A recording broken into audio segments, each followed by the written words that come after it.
going on, y'all? It's your man Pristine, back with another video. Welcome to the full Pristine review for the Google Pixel 3a XL. Let's dive right into this thing. Now, first off, price $479.99.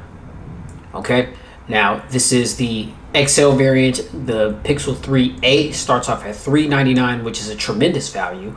But me, if there's always a bigger and a smaller version, you know, I like big things, and so I always opt to go with the bigger version, which is why that's displayed before you here. But $479.99 is the starting price for the Pixel 3 XL for the 64 gig variant. Now, mind you, you cannot expand the storage on these devices, and so if you want to get a higher gigabyte storage variant, then it's going to cost you a little more. But $479.99 is the price for this one here. This is the T-Mobile version. Link is in the description if you want to cop that, but it's being sold at all major carriers, and I think that that's a great move for Google, because I kind of feel like their sales have been kind of stumped a bit by just exclusively going with Verizon with all the previous Google Pixel devices dating all the way back to the first Google Pixel phone that had launched. And so now you can get the Pixel 3a and the Pixel 3 XL along with the Google Pixel 3 and the Pixel 3 XL at all the major carriers. You can also buy them unlocked. And so, you know, if you're in the market for a Pixel, then, you know, you've got way more options now as opposed to just it being sold exclusively through Verizon. But personally, if you are in the market for a new Pixel phone, I would highly recommend the 3a XL or even the 3a. And I'm going to tell you why shortly. All right, so stick with me. Now, the build quality, it is a polycarbonate material, which is like a hard plastic. It does feel durable. It has a premium feel to it. I love the fact that it's curved around the back, leading up to the edges, which makes for a very comfortable hold. The phone is kind of slippery though, so you definitely want to keep a screen protector on it, but I do like the fact that they were still able to manage that particular look, how it looks like you've just got the matte finish on the back there, and then it's like more of a glossy glass feeling material here at the top, more shiny. You know, I like the fact that they were able to maintain that look, even though this is a little bit of a scaled down version of the initial Pixel 3 and the Pixel 3 XLs that were released back in late September or early November of September or early October of 2018.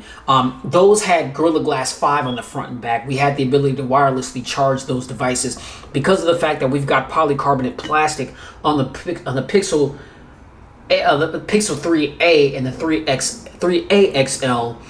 We do not have the ability to wirelessly charge. Now, you know, it's not a determining factor, but that's a big deal for me just because of the fact that on my desk, I've got two wireless chargers, one here and one here on the corners of my desk there, and I use them all the time. And so I'd prefer to have devices that were wirelessly charge capable so that I can just slap them on the wireless charger and not have to plug in.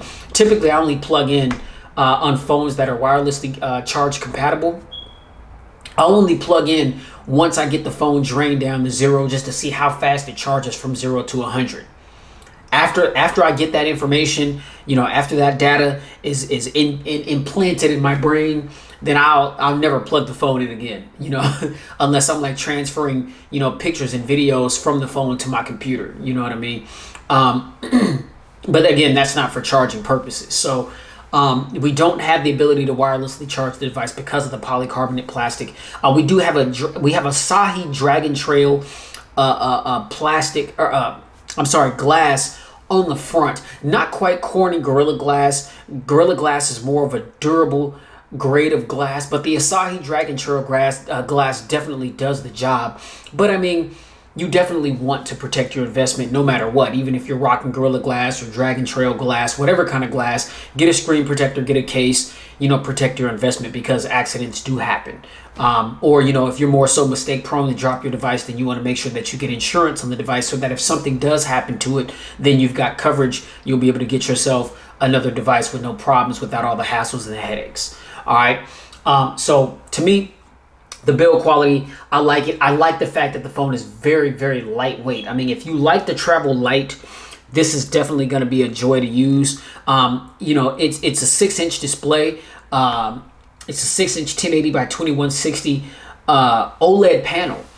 And yeah, I mean, it feels good in the hand. Like I said, it's kind of slippery, but I still can get my hands around it and wield it. Like, I don't have a problem wielding this thing. And I've held so many bigger devices. I mean, I know how to hold these phones, even though I've got really small hands. And so it just doesn't feel really cumbersome at all whatsoever. The phone is not too wide. Again, 6-inch display. There it is right there, corner to corner. It's on night mode right now, which is why it kind of looks like that, but it's easier for me to see because it's, a little dark in the room. So I hope that doesn't bother you guys that that are viewing this video. But I have it set to turn on, the night mode at a certain time, and then it goes off at like 6 or 7 a.m. or something like that. So I just figured to help me see the screen better, then I'll just keep it on. But the screen does not usually have this particular tint to it. Matter of fact, here, let me just go for the sake of the video. Go to display, night light, and the intensity. Okay, so yeah, I like the fact that you can adjust the intensity. So we'll just, there we go.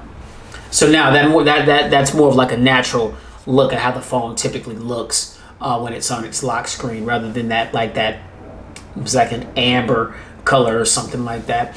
But as far as the specs, like I mentioned, we've got a 1080p 2160 OLED display, 402 PPI, 64 gigs of onboard storage, Snapdragon 670 processor, octa-core CPU, Adreno 615, running on Android 9 Pie.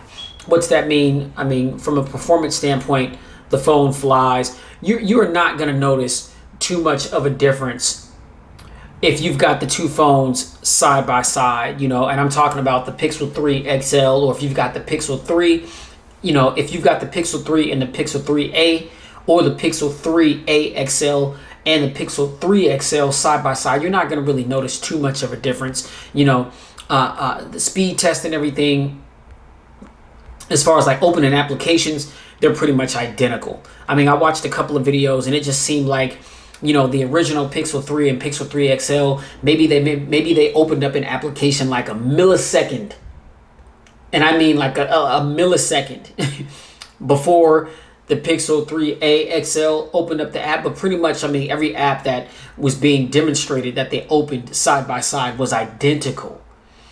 And so, this package offering everything that it's offering, I think at this frame of the game, the Pixel 3 and the Pixel 3 XL is a tough sell right now.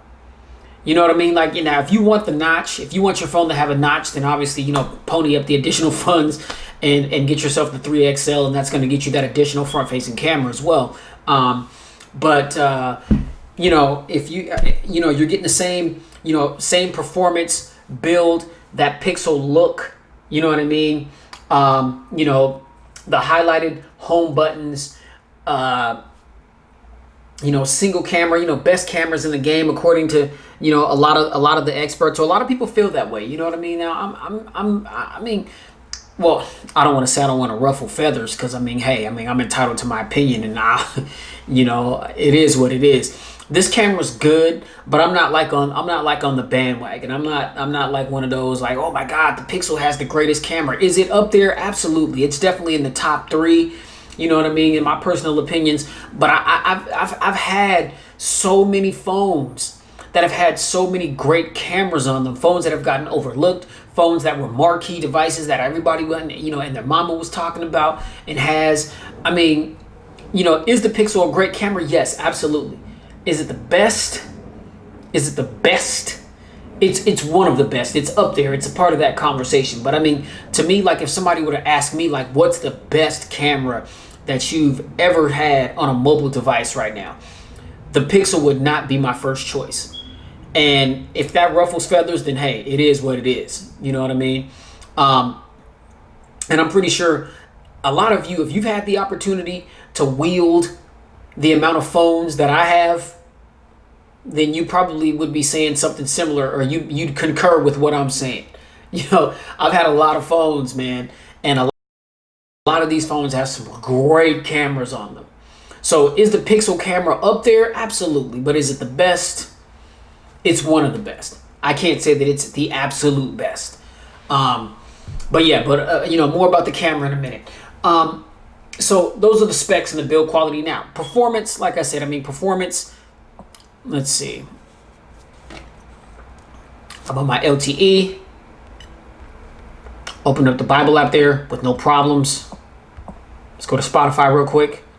Again, I'm just opening some of the most content heavy applications. A lot of information. Just pops right into that. SoundCloud. Same thing. Just open SoundCloud right up with no problems. You see that? All right. Let's go to Amazon. Okay. Amazon loads up. No problems at all whatsoever. Scroll hard to the right. Google Now feed. A lot of information here. I love the whole dark mode theme. So dope to me. Swipe up once to get to all your recents. See this, go back into Spotify. Did not have to reload. Let's go back into Amazon. No reloading. Let's go back into SoundCloud. No reloading. Okay, you guys get the idea. Go back into the Bible app. Boom, it's right there for you. Okay. RAM management seems to be on point. The phone handles multitasking very, very smoothly. No hiccups or stutter or lag at all whatsoever. Everything is just a smooth transition. I mean, so, you know, I've got no problems with the way that this phone has performed since I've had it, you know, which has been about, you know, 5 or 6 days now. So, you know, that's what I'm saying. I mean, the Pixel 3 and the 3 XL, I mean, now that this is out, it's a tough sell. I mean, you know, if I was a Pixel 3 or Pixel 3 XL owner, I would feel kind of slighted by Google right now. You know what I mean? Because it's like, you probably, you know, whenever you got your Pixel, you know, you paid more for it than what you would have paid for the 3A or the 3A XL. And now the 3A and the 3A XL are out. And it's just like, damn, Google, that's how we doing it. You know what I'm saying? But hey, it is what it is, man. All right, now cameras. So on the front here, we've got an 8 megapixel selfie camera. And on the rear, we've got 12 megapixel sensor. And this camera system on the front and back consists of all the things. Same camera setup that we saw on the Pixel 3 and the Pixel 3 XL, with the addition of, or with the, we don't have the additional second camera lens on the front like there is on the 3 XL. On the 3. Okay, we've just got a single 8 megapixel sensor, and I decided, because these cameras are so similar, you know, I've already did a camera review for the Pixel 3 XL, and so if you want to look more in depth into that, go ahead and check that video out. I'll link it in the description so you don't have to go searching through my whole catalog on YouTube. But what I did do is I took a bunch of pictures, and I took a couple of small videos with the front camera and the rear camera, and I'm just going to display those now. All right, so you guys check this out, and I'll be right back.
So this is the 8 megapixel selfie camera on the Google Pixel 3A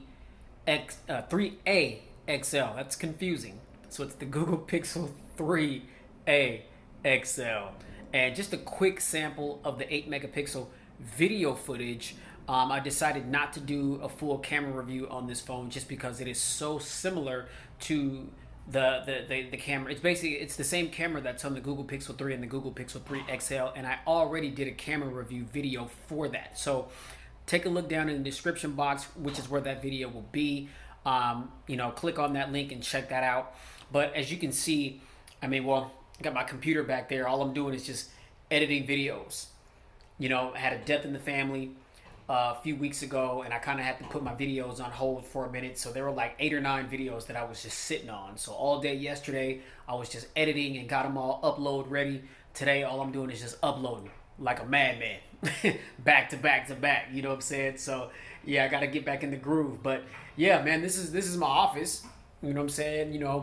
Or my little room, and you can see, yeah, the camera looks good. Obviously, when we kind of getting light, there's the lamps on or behind me, you know what I mean? And so the image quality seems a bit overexposed, but ultimately, the camera adjusts beautifully to the conditions. And just the crispness and the sharpness of this camera is just unmatched. It's unbelievable. You know what I mean? So let me know down in the comments what you guys think about the selfie camera. I'm gonna swing it around and get some video footage of the rear 12 megapixel single sensor, and we'll go ahead and wrap this thing on up. All right, y'all, so here is the 12 megapixel primary sensor, and again, I'm still in my office, and this camera does have all the bells and whistles. We do have optical image stabilization, pro mode, panorama, portrait mode, where you can completely control the depth of field. There's live photo, kind of like what we see on the iPhones, and just mobbing around through the house. And you can see the color saturation and the overall detail. There's my little money tree right there. And yeah, gloomy day here in Seattle, Washington, but I'm not tripping because we had a few hot days in a row. It was too damn hot out there. Yeah, ladies and gentlemen, this is the 12 megapixel primary sensor on the Google Pixel 3a XL. Let me know down in the comments what you guys think. The comment section is where I will be hanging out. And yeah, man, this is it. This is what it is. Google Pixel 3a XL. All right. Got to ask yourself, is the extra money that's being charged for the Google Pixel 3 and the 3 XL worth? Is it worth that extra money considering what's being offered here with the Pixel 3a and the Pixel 3a XL? Let's see what Zena's doing here real quick. My little tarantula. Oh, she's just there just chilling. Let's see.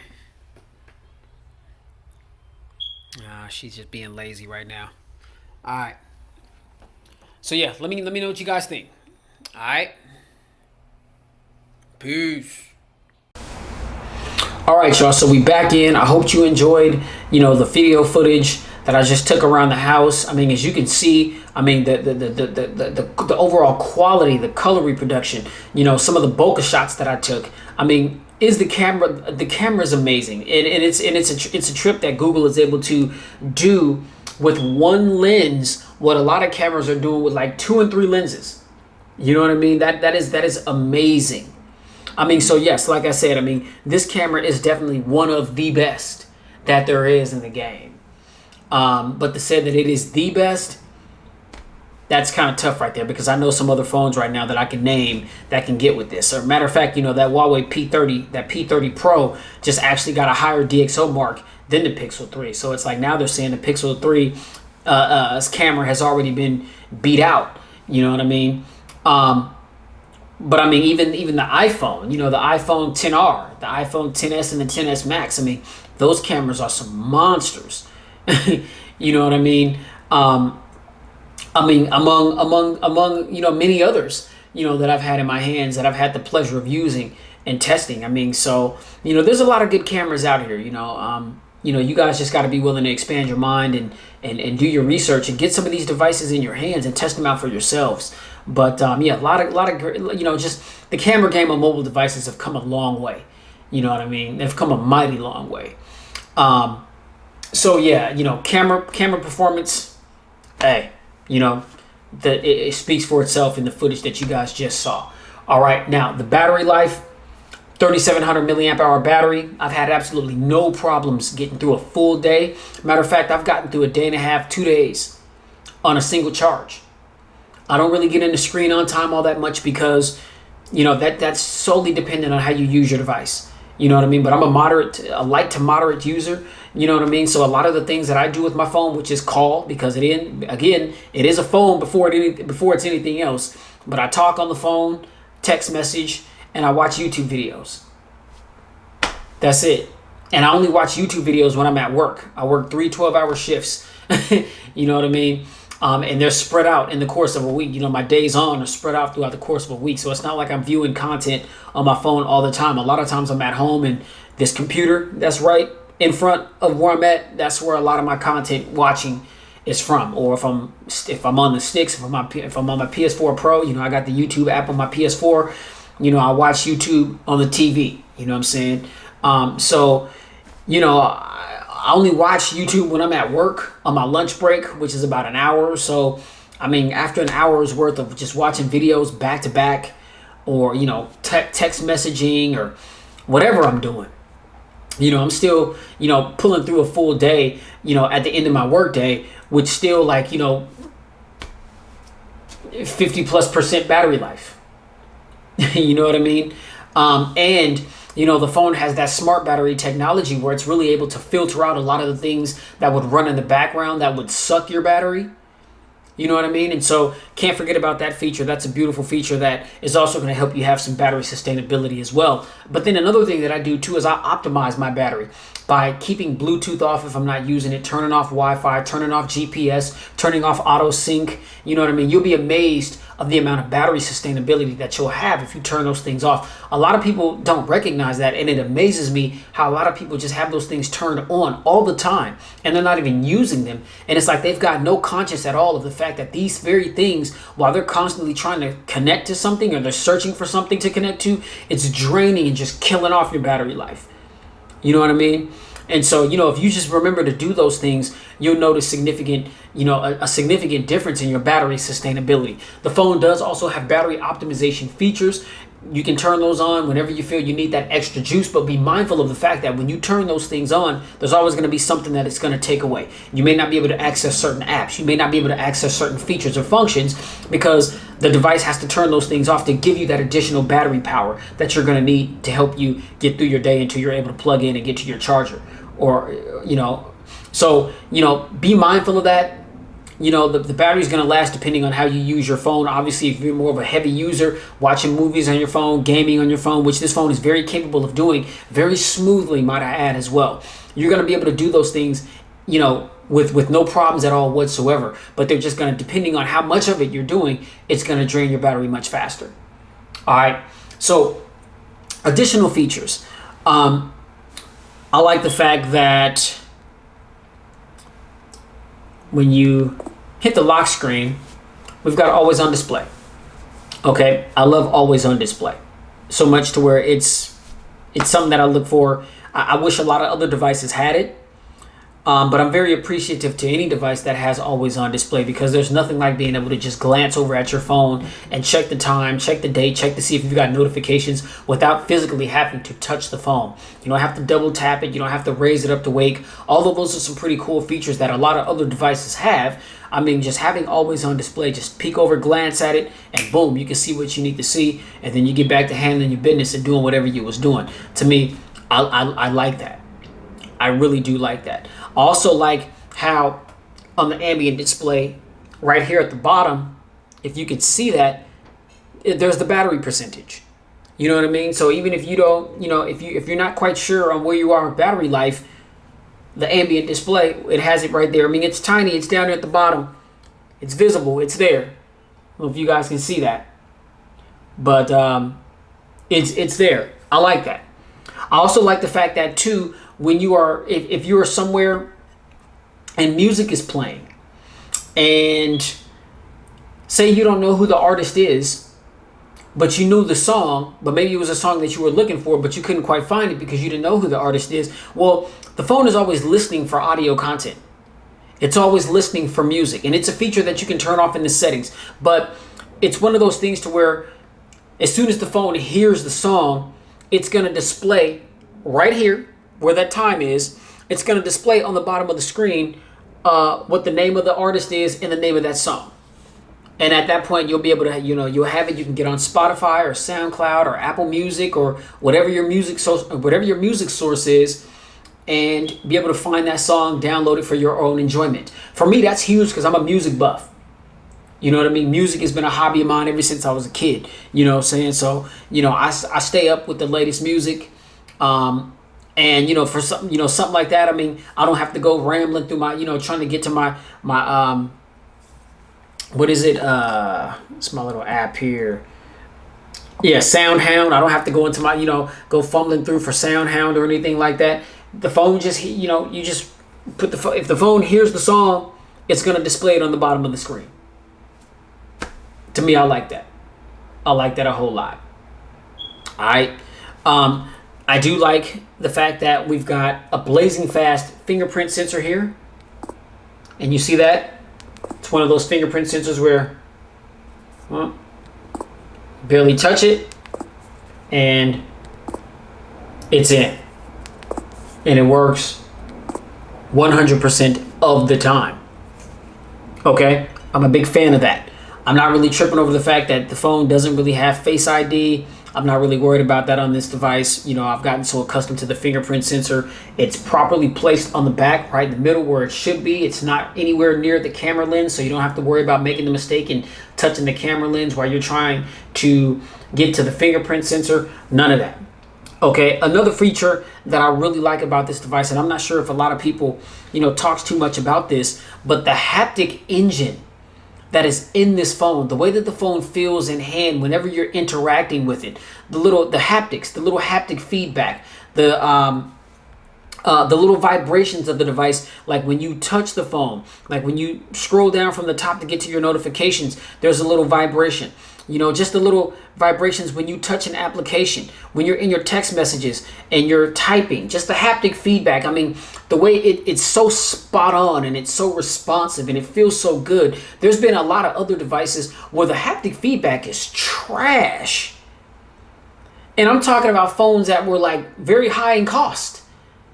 You know what I mean? And so it's like the haptic motor in this device is beautiful, and I'm really looking forward to getting my hands on the OnePlus 7 Pro, because my understanding is that the haptic engine in that device has also been massively improved from the one that was in the 6T, and so I'm really looking forward to that as well, because, ladies and gentlemen, I don't believe it or not, I mean, the haptic engine has a lot to do with how the phone is going to feel while you're holding it.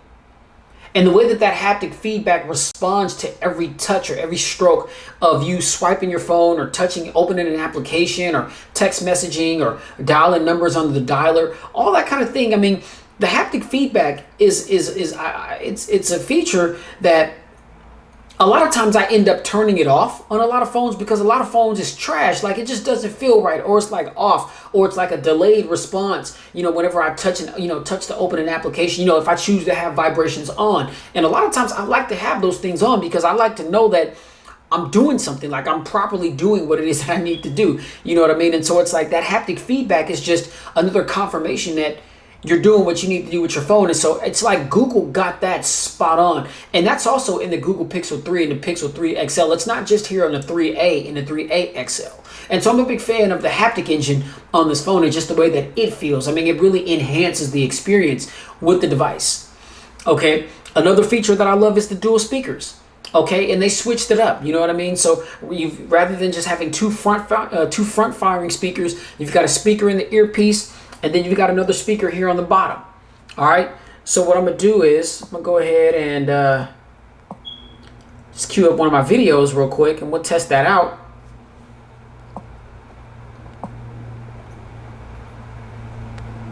All right. This is what we worried about all along. And let's go ahead and turn that up. Evil has found. They look like us. He's not like us. It's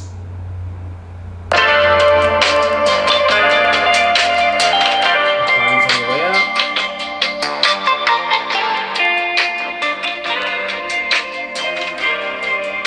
Some big sound coming from this phone, man.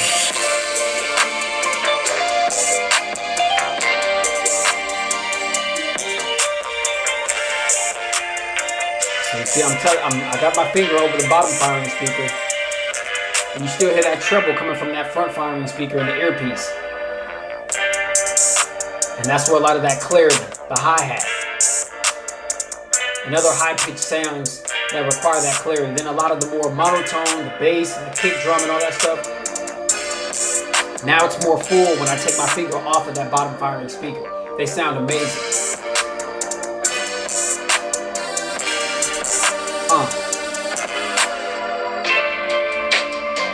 And this screen is gorgeous. This screen is absolutely beautiful, might I add. Shout out to my man Lakey Inspired for the track. I'll drop the link in the description for this song if you guys are interested in it, so you can download it for your own enjoyment.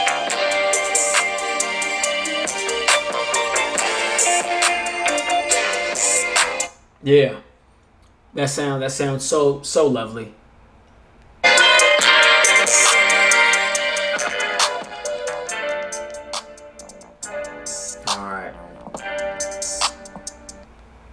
So yeah, big sound coming from this device.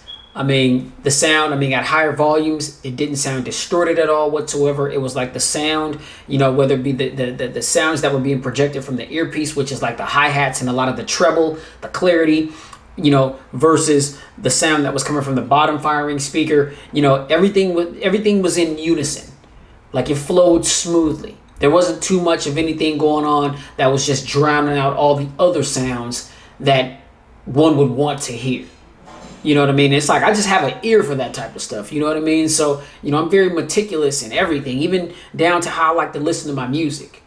You know what I mean? And so, although I'm not the type of person to sit there and listen to music on my phone like that, because I've got so many, I've got my Bluetooth headset that I'm connected to, or I've got my sound bar right here with the subwoofer, shaking the whole damn house, when I'm in here bumping cuts, or when I'm in my car, I've got it connected to Bluetooth, or if I'm in my old school, I got the aux cord, which, by the way, that also brings up another point. We do have the 3.5 millimeter headphone jack here at the top.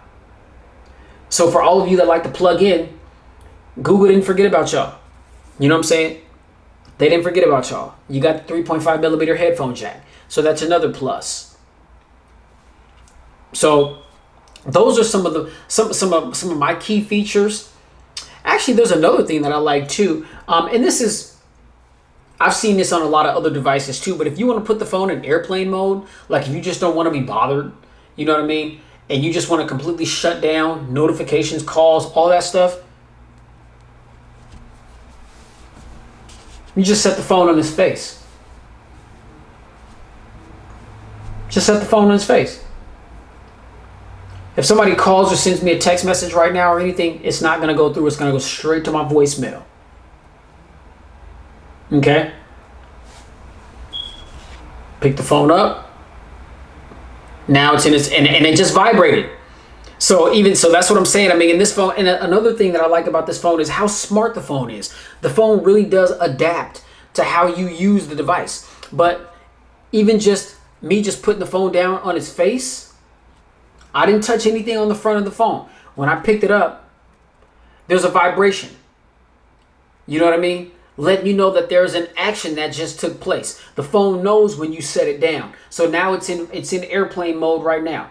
And so just to reconfirm that it's going from airplane mode back into its regular settings where you want to receive all your notifications and phone calls and things of that nature. When you pick up the phone, as you can see, I'm not touching any buttons or anything. I'm not touching the fingerprint sensor or nothing. I'm just picking the phone up. And as I'm turning it back over, the phone vibrates, indicating that it is going from airplane mode back into standard mode. The phone is hella smart, man. I also like the fact that too, we have the squeeze feature. If you want to access your Google Assistant, give the phone a little squeeze, and man, there's your assistant right there. Cancel. Let's take a look. Okay, yeah, well, we'll get out of that, but you can see when I squeeze the phone, notice the little buttons at the bottom, how they're going to turn, like those different Google colors.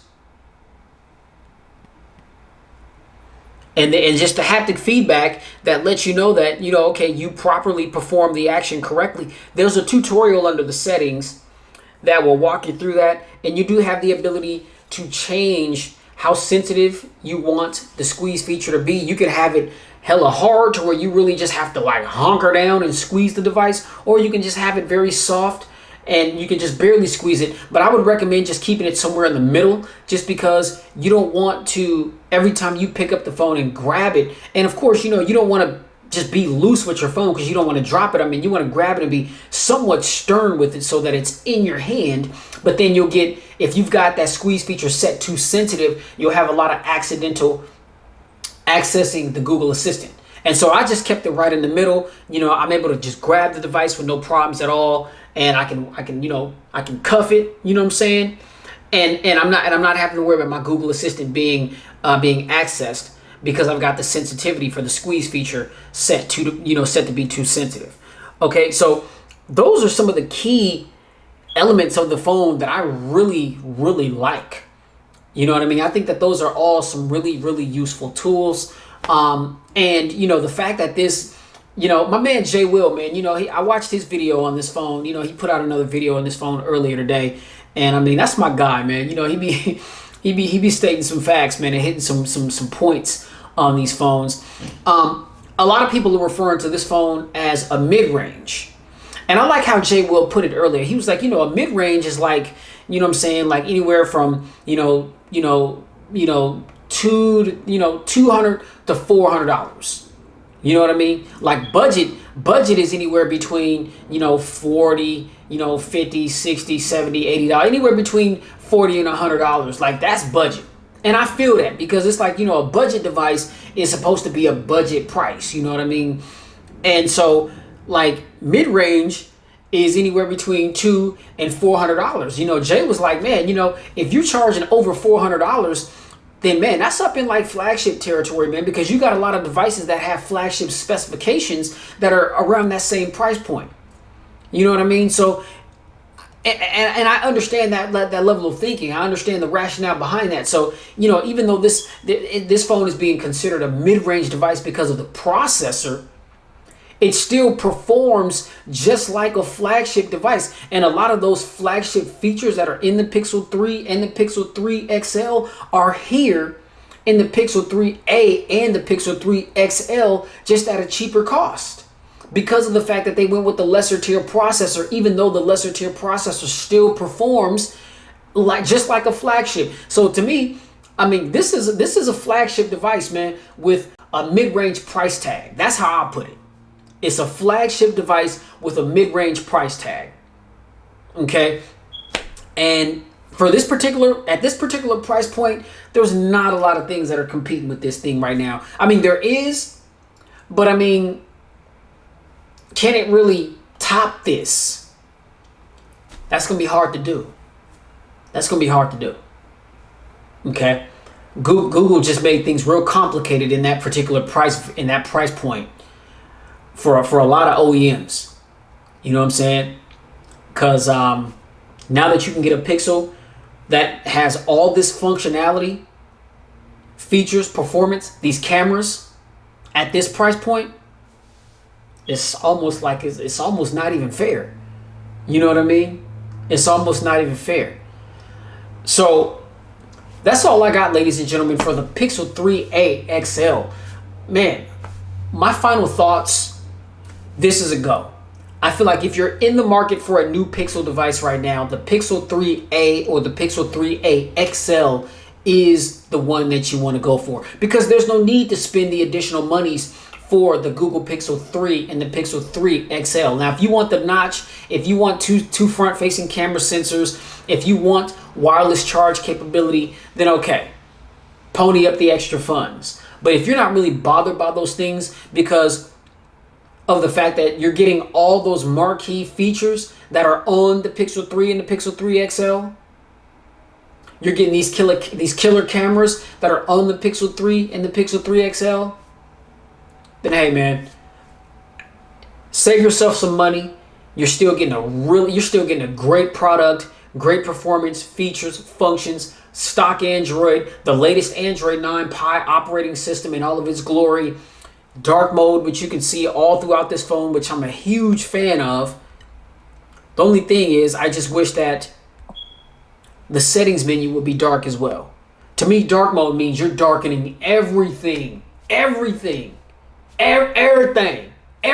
in dark mode. All black, everything. You know what I'm saying? I don't want to see no white settings menus.